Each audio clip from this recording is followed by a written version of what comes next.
talk about that. But we'll keep in Genesis chapter 8. I'm not going to go through where we left off. So we are in verse 13 now, Genesis 8, verse 13. And so the whole message is up there. And I did it like I did on Wednesday, Tiff. And so we're in the middle of talking about patience and a promise, and going through those types of trials, tribulations, hard times. You know what's interesting? How many of you have ever had a bad day? Okay, you're laughing at me like you, what? Oh yeah, sure we have. How many of you have ever stubbed your toe and you're like, boy, why now? Yeah, so I was in the living room getting the dogs ready. This was probably a month ago, getting the dogs ready to bed down the night. Tiff's getting stuff ready. My son's getting stuff ready. My son, Caleb, is in the kitchen putting the dog bowls up, and I go to put blankets on the couch so it doesn't get a lot of hair on the couch, and my dog is in there. And I go to step to my left, and my left foot, and it's the second to last toe on my left foot, hits the thing you put your foot on. Footstool thing. And I've hit that 1,000 times. And I hit it so hard that my son came out of the kitchen saying, "What was that?" And it was my bone that he heard crack. It was like bruised all the way up. And I'm like, no, because tomorrow's going to be even worse. I'm like, this is not the time for that. I've got pickleball tomorrow night. And I really am going to play on this broken toe. And it's still bruised, and it's been probably a month. And I'm like, boy, what a bad day. And then you meet somebody who's like, you think that's a bad day. No, they don't say this, but it's what's going on in my mind. You think that's a bad day. Let me show you what a bad day is. And that person who maybe be battling a disease sees a video like that and says, you think you have a bad day. My dad used to say, there's always somebody around the corner better and faster than you are, so don't be prideful about what you can do. The same is true. There's always somebody who always has it a little bit worse off. So when we think to ourselves, boy, I'm having a bad day, yes, you are. I'm not diminishing that. But the same God that would get them through their circumstances is the same God that would get us through ours as well. Genesis chapter 8, verses 13 through 19 is where we're going to start, and we'll finish with the end of this chapter. Now, we are at the end of Noah's in the ark. The rain came. The rain now has stopped, and he has let out the raven. He's let out the dove, and this is where we are now. And it came to pass in the 601st year, in the first month, the first day of the month, the waters were dried up from off the earth, and Noah removed the covering of the ark, and looked, and behold, the face of the ground was dry. In the second month, on the 27th day of the month, was the earth dried, and God spoke unto Noah, saying, Go forth of the ark, thou and thy wife, and thy sons and thy sons' wives with thee.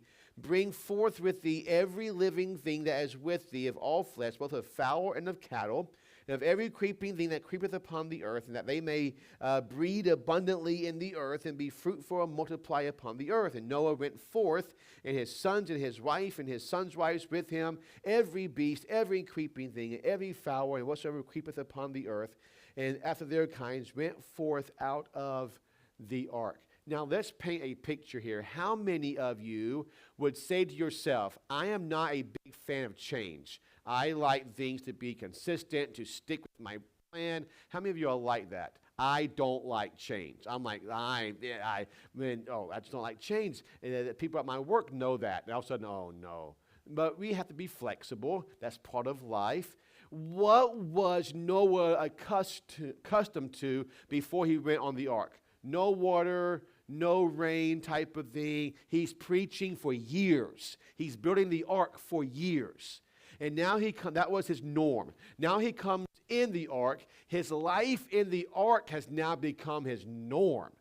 living there for months upon months is now his norm. He does not exactly know what's happening on the outside. He can only imagine, see, and kind of see a little bit after he opens the window, lets out the birds and those sort of things. And so now God is telling him in the 601st year that now is time to leave the ark. How many of you have ever been comfortable in your life? And God says, it's time for you to leave now. And you're like, what? I just got comfortable in this position, this job, this town, this county, this state, whatever the case may be. Are you sure about this? And now is God's telling Noah, now is time for you to leave. The rain that began in chapter 7 has now stopped. Have you ever been in a season in your life when the saying is very true to you, when it rains, it pours, and you think to yourself, is this time frame ever going to come to an end? And almost when you think you're at the end of the tunnel gets longer. And you're like, oh man, I thought I was at the end of this particular thing. And so here now, he is at the end. Genesis 7:11-13 says that Noah entered the ark on the 17th day of the second month, the 600th year of his life. This is almost a full year later. In the second month of his 601st year, Noah left the ark. It seems he and his family were in the ark a full calendar year. How many of you have ever been on a boat and never touched dry land for a year? How many of you have ever been on a boat and spent a night on a boat? Well, of course, we live, you not know what we do around here? Yes, right? But can you imagine a whole year with the animals on that ark? With having to get rid of the things that they produce on the ark? And all of the things that the humans produce on the ark? All of those things? A whole year. I wonder if sometime in that time frame, if Ham, Shem, and Japheth did not say one to another, this is getting very monotonous. We're literally doing the same thing over and over and over again. Nothing is changing in our lives. There is no new season of your favorite TV show coming on. There is no sports to play. Maybe they decided to train some dogs and some giraffes and monkeys. I don't know. But there was nothing that was in their minds, in our minds, making them more, oh, this is fun. Next day is fun. It's just the same thing over and over again. Now, I was talking to Dolly on Friday. She mentioned this. I didn't even think about this. Having the craving to eat something, to taste something, but can't. Yes, your stomach is filled because of the feeding tube, but you go, what was she saying? Oh, she likes like canned nuts. She says she opened canned nuts to smell them. And thought, oh man, that smells good. She's like, I need to close these before I tempt myself. Right? It's the same thing over and over and over and over again. And sometimes in our lives, we go through those trials, and sometimes memories come into our heads over and over and over again. And maybe tears are cried over and over and over again. But then it says this in verse 19, the last part. Went forth out of the ark. Went forth out of the ark. Spurgeon said it this way. Noah came out of the ark, no longer cooped up and penned within its narrow limits. He walked abroad, and the whole world was before him where to choose. He was once in a small boat. Now, as the saying says, the world is his oyster. I mean, he looks out thinking, wow. Is the world or the earth different now than when he went into the ark? Yes. Were there canyons when he went into the ark? No. Now there are canyons. Now there are different land structures. Now everything has changed. He walked abroad, the whole of us before him where to choose. Was not that a picture of the believer who has been buried with Christ and enjoys the possession of God's free Spirit living inside of us? Boy, once we are saved, once we are born again, the Holy Spirit lives inside of us, and what freedom that is to walk in the newness of life. This is a strange, in this passage, a strange combination of truths where it says that man's imagination is evil, but oh no, sorry honey, I am way off. I skipped a whole page. Maybe I shouldn't be there. But as Spurgeon said that, the ending is this: be patient. God is turning this trial into a blessing. You think, I don't see it yet. No, but God does. My sister, my wife, I think my mom and someone else sang a song that says, God sees the storm from the other side. I mean, I'm going through a hard time in life. I type that into YouTube and find that song, and I listen to that song. God sees the storm from the other side. He sees the sun. He sees the rainbow. He sees all of those things, and we have to trust him. Do we know how long that storm lasts? No. But you can rest assured, be patient. God is turning the trial that you are in, whether it's huge or small or in between, it's going to be a blessing one day. Psalm chapter 30 and verse 5. Psalm 30 and verse 5. For his anger endureth but a moment, in his favor is life. Weeping may endure for the night, but joy cometh in the morning. Romans chapter 8, 26 through 28. Likewise, the Spirit also helpeth our infirmities. For we know not what we should pray for as we ought, but the Spirit itself maketh intercession for us with groanings which cannot be uttered.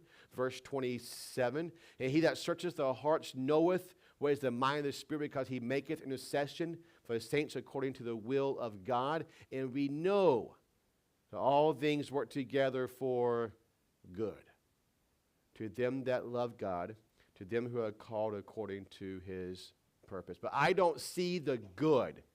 God does. Be patient. Trust him. 2 Corinthians chapter 4 and verse number 17. For our light affliction. Now, let's compare our affliction to what Christ endured on the cross. I would dare say it's a very light affliction. There's nothing that anybody could go through in this life that is comparable to what Christ did for us. And then it says, which is but for a moment. How many of you have heard this saying, this too shall pass? Anybody know what verse that is in? It's not in the Bible. It's not there. The idea is there that God is making a way in this, that idea there, which is but for a moment. Worketh for us a far more exceeding and eternal weight of glory. What a thought that is. You know what that verse says? That number one, we are going to face affliction. Buckle up, get ready for the affliction. Number two, it's only going to be a moment. Well, how long is that moment? Don't know. God does, trust him. And number three, it will work for our exceeding good. It will glorify God, and it will be for our good. God always sees the storm from the other side. Verse number 20. So when he came off of the ark, and Noah builded an altar unto the Lord, and took of every clean beast and of every clean fowl, and offered burnt offerings on the altar. Noah builded an altar unto the Lord. Noah's first act after the flood was worshiping God through sacrifice. Let me ask you this. Do you think that last year of Noah's life, he went onto the ark, that he did not worship God one bit until he got off the ark? Well, no. I think it was a constant thing throughout the trial that he was in. And when he came off the boat, he did not say, all right, guys, pick your parcel of land, put you up a house and a fence, and we're going to get started to build a house first, get our farms going, and then if we have time, we'll sacrifice to God and worship him. No. What was his first thought when he came through that trial? To sacrifice and to worship God for what he had gone through. His gratitude and admiration of God's greatness led him to worship. The idea is this: worship through your trial. To worship God through the trial that you are in. Two questions. What leads you to worship? Well, when I feel good and things are going great, I put on some music and I just worship God and have a great time. Is that the only time you worship God? It should be every time of our lives, every season of our lives should bring us to worshiping God. And then when that trial is over, what is your first act after a trial? Is it to worship God? God, thank you for the trial. Not a thank you for the end of the trial, but thank you for the trial itself. Noah builded an altar unto the Lord, and then it says he took of every clean beast. Now, interesting enough, how many animals were on the ark? Was it just thousands and thousands and thousands of animals on the ark? No. I would be respectful here. 2 of every unclean, and then I believe 7 pairs of every clean. You can listen to the message that I preached a month ago. But 7 pairs. Is that a lot of animals? No. Now, population. In order to get more animals, you have to start off with animals. The more animals you start off with, the faster it grows, right? So now he comes off of the ark and he sacrifices something that could be used for other things. 1 for reproduction, 2 for food, 3 for work. So he is sacrificing things that he could use for other things as well. So the idea is this: Noah was risking animal extinction, but costly sacrifice is pleasing to God. If it doesn't cost you anything, is it a sacrifice? No. If it doesn't cost you anything, you're not sacrificing anything, you're just giving something. Sacrifice will always cost. Spurgeon said this: common sense would have said, spare them, for you will want or need every one of them. But grace said, slay them, for they belong to God. Give Jehovah his due. Common sense in our lives, what Satan wants us to believe is, get mad at God, use those emotions, be disappointed, be depressed. That's part of life. But God says, what you have doesn't belong to you. It belongs to God. Give it to him. That's everything. Your life, the things in your life, your family, your finances, everything belongs to God, and he should do as he wishes with those things. We won't take time to turn there due to time. The 2 Samuel 24, verse 24, the idea is this: sacrifice will cost us. Sacrifice will cost. And then verses 21 and 22, and then we'll be done.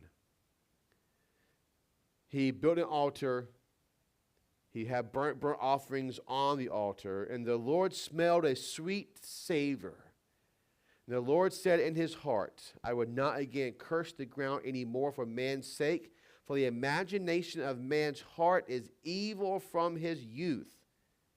That goes to, again, Romans 3:23, for all have sinned and come short of the glory of God. And Romans 3:10, there is none righteous, no, not one. From the youth we have evil imaginations. Neither will I again smite any more everything as I have done. While the earth remaineth, seed time and harvest, and cold and heat, and summer and winter, and day and night shall not cease. The first thought, the Lord smelled a sweet savor. Is that because of what he sacrificed? I believe it's because of how he sacrificed. Is the Lord just pleased with the actions of us coming to church, worshiping him, reading the Bible, and praying, just the actions? No. Anybody can do just those actions.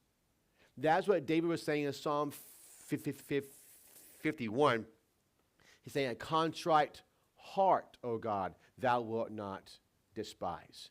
It's the inside. It's your motives behind why you praise, why you sing, why you read, why you worship God. Noah's costly sacrifice pleased God and led to a great promise. And that promise was he would never again destroy the earth as he has done. In the next chapter, we'll look at the rainbow. And then he says, I would not again curse the ground anymore for man's sake. And he ends with it, as I have done before. This promise is that God never again flooding the earth to this scale. Has there been a flood before? Yes. Anybody ever been in a flood before? Yeah, it's not. My cousins, there's a flood in Albany, Georgia, and homes were destroyed. And my cousin remembers, and I think it was my cousin, remember him saying that you could hear the water coming. Yes, it was a way off, but you could hear it like an ocean. You knew it was coming, and nothing could stop it. Yes, there has been flooding before, but never on a worldwide scale. Will there be a judgment one day on a worldwide scale? Yes, there will be. The great white throne judgment is coming. It will not be by flood, it will be by fire. But what a promise that is. But just like there was an ark to prevent you from dying in the flood, there is a cross to prevent you from eternal damnation in hell. What a promise that is as well. Spurgeon said this, the sacrifice is the turning point. Without a sacrifice, sin clamors for vengeance, and God sends a destroying flood. But the sacrifice presented by Noah is typical of the coming sacrifice of God's only begotten Son, and the effectual atonement therein provided for human sin. And then we see this again. It's a strange combination of truths. Man's imagination is evil from youth, and God's promise of never cursing the ground for man's sake. So what he's saying is this. Man is wicked now, and I destroy them. Man is wicked and will stay wicked. That will not change. Man is not getting progressively better. We are getting progressively worse in our thinking, in what we are capable of doing with our minds and sin nature. Man's evil invites God's judgment. Well, why does God judge? It's because of us, man's evil. The last part, verse 22, says cold and heat, summer and winter. Here, God promised that there would be established seasons. Before then, there were no seasons as there is now. But now, after the flood, there are established seasons. spring, summer, fall, winter, football season. All of those seasons are part of life. And the reason for that, you know that every season you go through is a part of your life, and God makes no mistakes. You know that each season of our life, of our spring, summer, fall, winter, leads to the next one. How many of you have ever, probably not here, but when I was a kid, I'm like, I can't wait till summer. And then about July, when it's about 115 degrees with 100% humidity level, but I can't wait to fall, to see the beautiful leaves. And then fall happens. Oh, this is great. And about in the middle of fall, we're thinking, I can't wait till winter. This is getting boring. And then winter comes, oh, look, cool. And then like, this is dumb, it's too cold. I can't wait till spring. Isn't that human life? Isn't that I hear this song all the time, and this phrase I've been thinking about. I don't even know what this song's about other than this phrase. I hear it at work all the time. Something about if money was made of trees, if money grew on trees, we would probably miss the leaves. Boy, I wish money was made on trees. So God says, there it goes. Man, I miss the leaves. We always are looking for that, not always accepting the season that we are in. So God gives us not only the physical seasons, but the spiritual seasons as well. Spurgeon said, as there shall be no more general deluge, so shall there be no more serious disarrangement of the course of the seasons, and the temperature appropriate thereto, seed time and harvest, and cold and heat, and summer and winter, and day and night, or to succeed each other in their perpetual unchanging change, as long as the present reign of forbearance shall last. How faithfully God fulfills his covenant with the earth. How truly will he keep his covenant with every believing sinner. Oh, trust ye him, for his promise will stand fast forever. He will never leave you nor forsake you. He will always be there, and that promise will stand fast forever. The question is this: are you learning patience through your trial? And are you ready for his promise? Let's pray. Dear God, thank you for all you've given us. Thank you for this time this morning that we can come and sing and worship you and praise you and hear about the work that's going on. Think about the people that you have brought out of the filth into newness of life in this morning. That too can happen. If there's anyone who is still in the filth of sin, you are willing and ready to bring them to newness of life. We thank you for every trial in our lives. Sometimes it seems like it will never end, but we serve a God and we have a faithful God that will bring us through. That you care for us, you'll never forsake us. We love you and thank you and praise you for all you've given us. Just now,